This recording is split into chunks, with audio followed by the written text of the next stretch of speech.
live from our studio in Singapore. This is BBC News. It's Newsday.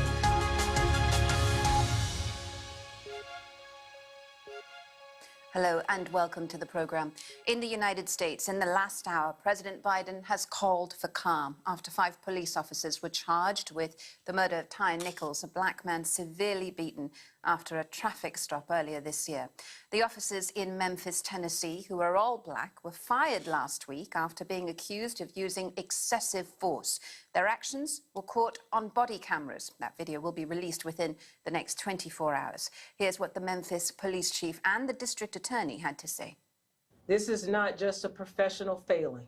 This is a failing of basic humanity toward another individual. This incident was heinous, reckless, and inhumane. I expect our citizens to exercise their First Amendment right to protest, to demand action and results. But we need to ensure our community is safe in this process.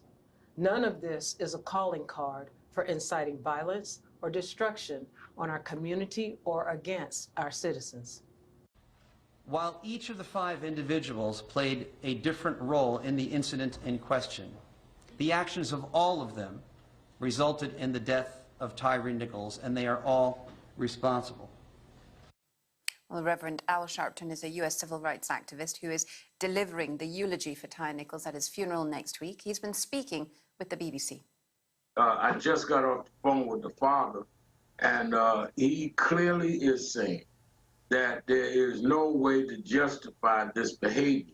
So for this young man to be beaten to death by 5 policemen is horrendous, inexcusable, and intolerable.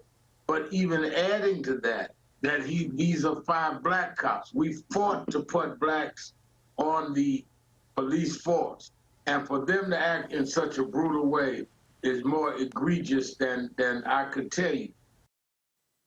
Well, I'm joined now by our North America correspondent, Peter Bowes, who's in Los Angeles for us and watching this story very closely.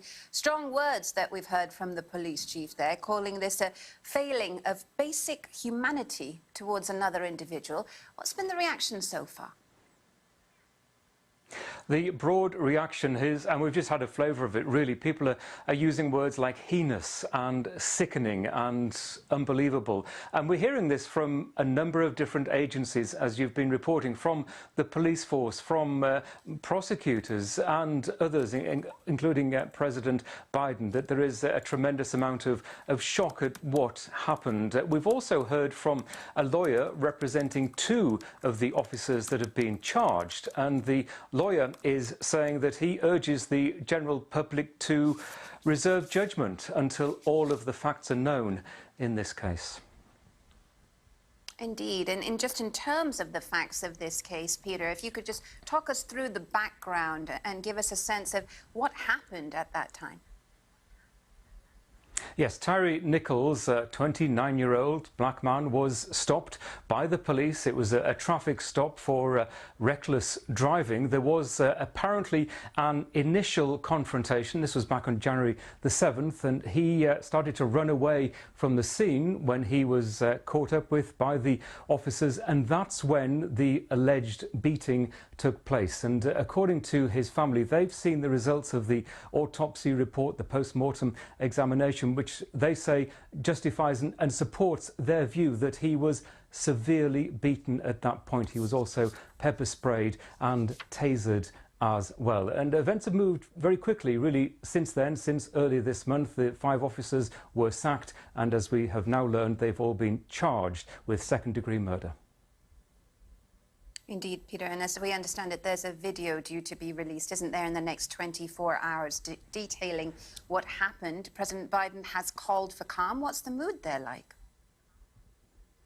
Well, the mood, as you can imagine, is very tense. There's an angry mood about this, and clearly a huge amount of anticipation for that video, which we understand will be very difficult to watch, that it will show in some detail what happened to Mr. Nichols. And we've heard from various people, including the police chief and President Biden, saying that, yes, people should protest what happened. They have a right to do that, but these protests should not be violent. Violence never justifies, there's never any justification for violence, but there is clearly, bearing in mind what we've seen from similar incidents over many years in the United States, there is a fear that the streets of Memphis could be dangerous. They will certainly be angry over the next few days.